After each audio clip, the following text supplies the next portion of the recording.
Така, сега започваме Втората световна война. Интересното е, че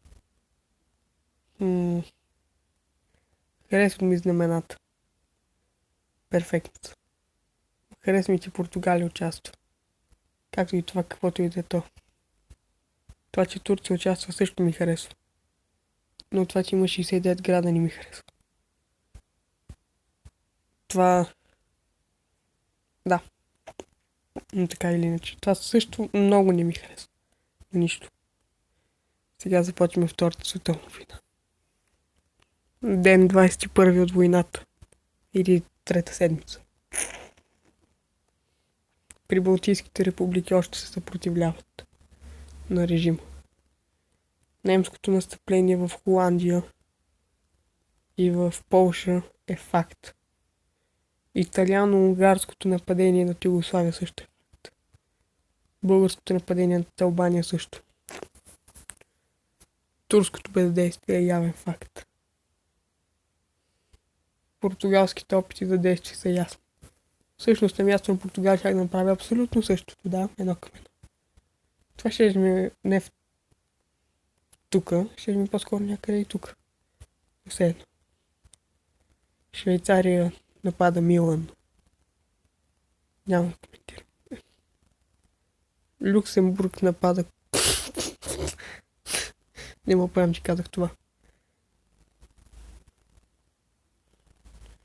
Тия артилерии са много секси. Но това още по-секси. И тия танкчета също са готини. Да. Искам такива съветски обаче. В Европа нещата са много зле. Не, в Европа са сравнително супер всъщност. Тук нещата са супер зле. Какви са тези самолетоносачи? Те имат повече самолетоносачи, отколкото България кораби, бе. Всъщност в България няма никакви кораби, тя няма пристанище. Но все пак. Омага, кога България взе Донецки. Нещата наистина са извън контрол тук. Седмица четвърта от войната. Финландия, Австралия, България, Гърция, това нещо... Това всичкото влизаше във войната. Не знам как България чак сега влиза във войната и за един ход преведе Донецки. Може би защото реално отдавна е във войната. Турция е единствената причина Гърция и Албания все още да са живи. Но не за дълго. Португалия продължава със същия дух да не прави нищо ценно. Франция също. Амстердам бе превзет. Брюксел скоро.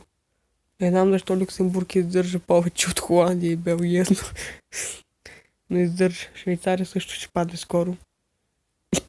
Милан също може да падне. Северна Югославия е под масово нападение от италиански и унгарски танкове и артилерия. Една единствена. Киев е нападнат от румънците, а Краков от унгарците и фашистите. Немците, те всички тук са фашисти. Тук само фашисти. Естония все още не иска да загива. Поправка.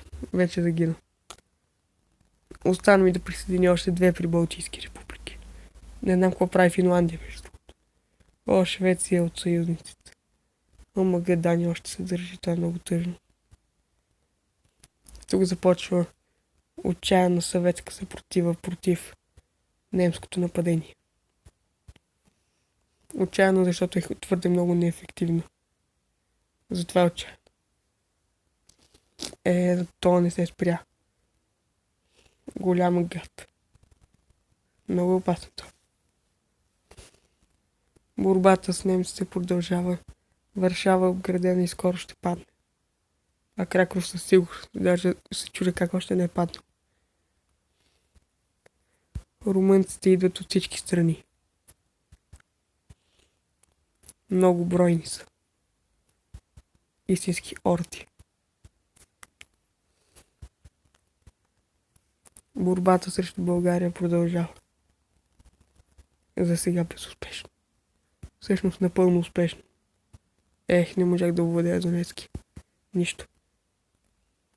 борбата все пак продължава. С всички темпове. От Съветския съюз идва едно сериозно подкрепление. Танкова дивизия, което ще разкатае всичките немски танкове, които му паднат. Очудвам се, че чак сега взеха това. Но японците и тези анархисти тук направо са пошторели и идват все по-яростно с цялата си армия срещу Китай. Аз лично бих използвал да наритам Америка, но Америка си живурка там щастливо. Добре де, Мидуей не е толкова щастлив, но все пак. Какво е това? Какво? Добре, заедно. Тайланд прави жалки опити да завзема френските колонии. Между другото, не знам, това френско знаме е хоризонта. Все едно. Нападнати от британците. Или индийците, не знам кои са тия тук. Пичове. Нападнал е Виетнам, Лаос и Камбоджа. Северен Виетнам. Южен си живее. Това е положението от войната. Ще получите още информация, когато се случи нещо интересно. То се случва всяка микросекунда. Да. Аз мисля, че удържам много силно азиатски фронт. Това беше тъжно. Сега разясняваме 6-та седмица от войната. Брюксел, Амстердам и Люксембург паднаха. Париж не е добре. Швейцария почти падна. Милан също почти падна, което е смешно. Португалия взе Северна Испания, което аз наистина не го очаквах. Испанците явно са напълно нещастни. Северна Югославия още се държи, което е удивително, бих казал. Да. Цар Борко III като старши лейтенант скоро ще пукне. Той България скоро май ще пукне. Съветския съюз си върна Донецк и овладя румънското нападение. Също така по някакъв начин взехме Северна Полша, защото нея беше взела Литва, Латвия, аз ги бъркам.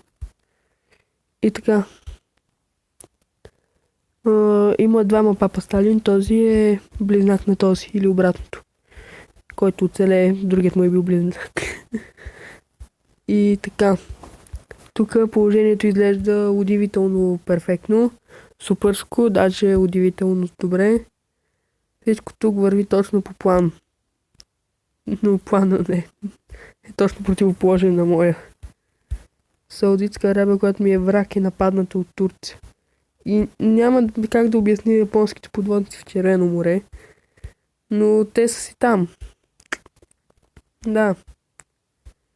И не мога да обясня защо половин Куба е Франция, нито защо Мексико са от тристранния пакт, въпреки че според мен е нормално те да са против Америка.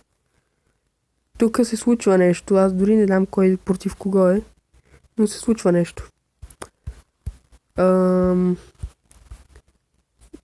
Дания още се държи, което е удивително. И създадохме удивителна пехотна дивизия, която ще дойде и ще разкъса всичко по пътя си. Имаме и удивителна танкова дивизия, както и удивителни съветски артилерийни дивизии, които се появяват. Ако може да ги пратя и тук, ще е много яко, ма някак да обиколят Москва до там. И сега ще ви кажа какво ще се случи по-късно. Так му цъкнах копчето и Швейцария пукна. Даваме описание на 8-та седмица, Втората световна. На Западния фронт Париж скоро ще падне. Швейцария падна. Милан бе спасен. Югославия разделена между Румъния и България. Албания още е жива. Най-тъпите умират последни. Гърция още е жива. Както казах, умират последни. Италия в Африка и се ба мамата. Още не могат да завземат Гибралтар тия смешници. Мъдрите в пламъци. Буквално.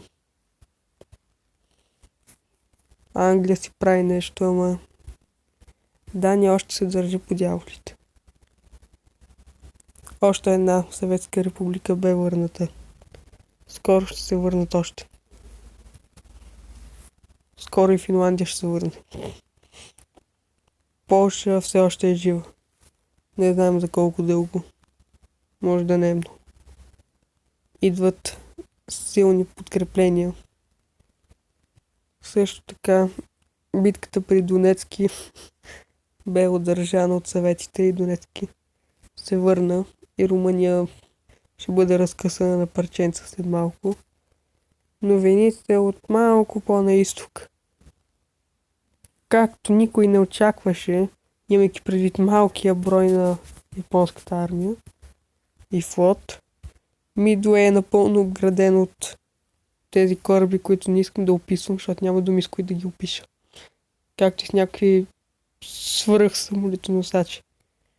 Филипините също са в това положение. Знамето на Холандия е френското обърнато на страни, което ме натъжава. Защото не е точно това знамето.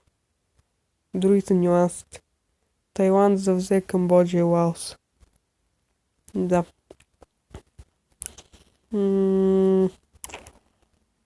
Да. Япония тръгва да праща кораби към Америка и Канада. Мексико се опитва да вземе Лос Анджелес. Куба се опитва да вземе Монтерей. Да. Тристранния пакт бе овладян в Южна Америка. Като единственият съюзник, който остана на Тристранния пакт е Куба. Да. Етиопия също участва в войната. Минуайл. Нека да видим какво ще има. Седмицата е 10 на Западния фронт.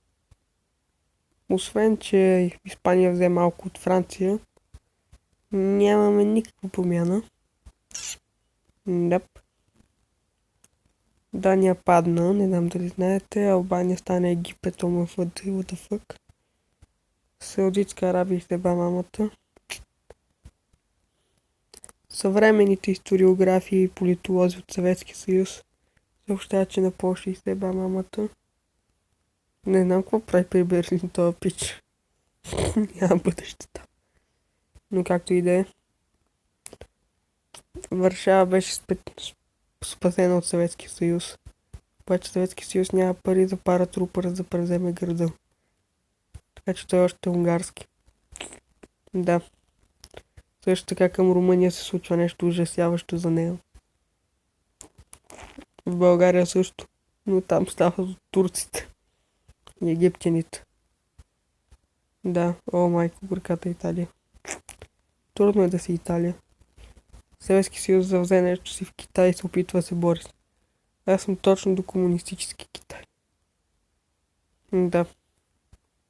И се опитвам да го опазя. От тези откачалки тук. Както това едва му пазих. Но съм го опазил. И сега продължаваме да гледаме развоят на събитията. И така, новините от фронта 3 седмици по-късно. Първо Европа, Западния фронт, Северна Франция падна, Брюксел и Амстердам още в лошо положение. Около Амстердам има доста от тези артилерии. Италия е много прецакана, защото буквално не печели никаква територия. Освен това тук. И Алгирия, да. Да. И още оцелява тук, което е странно. Други новини. В Америка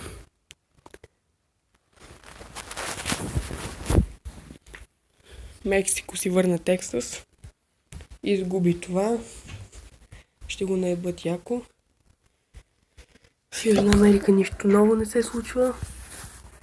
Тук на западния фронт и на северния империалистите им се ебава майката. На източния фронт обаче могъщата червена армия спаси Варшава от фашистите и я върна на Полша. Също така вече достигна Берлин и се бори за завземането му. Опитва се да освободи цяла Чехословакия, Германия и Полша. В момента спасява Унгария от фашисткото и правителство, също както и много елитна пехота, ръководена от този четник. Успя да върне Белград в ръцете на сърбите, които обаче вече ги няма, защото капитулираха по-рано. В Китай все още Съветския съюз удържа положението в малката китайска провинция, която ръководи, и китайските комунисти съдействат активно за побеждаването на японски милитаризъм. Пекин обаче в пламъци. Още малко на север Съветския съюз опитва да се върне откраднатата от японската територия. А САЩ? Те са пътници на западния си фронт, а на източния си нищо не са постигнали. А пък на южния си Мексико ги разкъсва. Завзеха Тексас и още кой знае какво. Направо взеха сърцето на САЩ. И така, това са новините до тук. Ще направим още един репортаж. Последен.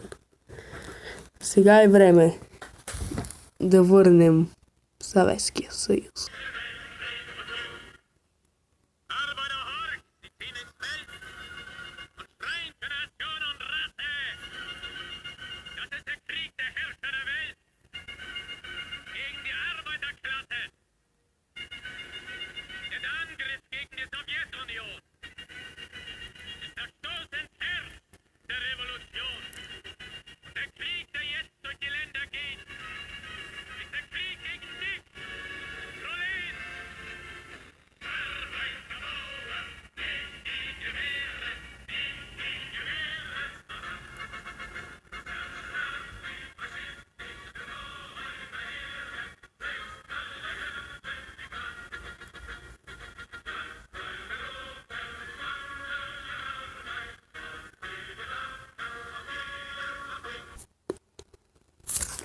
И ето сега Берлин е съветски. И нацистска Германия се разбива. И победата става 100% факт на всички фронтове. На абсолютно всички фронтове. На всички фронтове. Всички фронтове.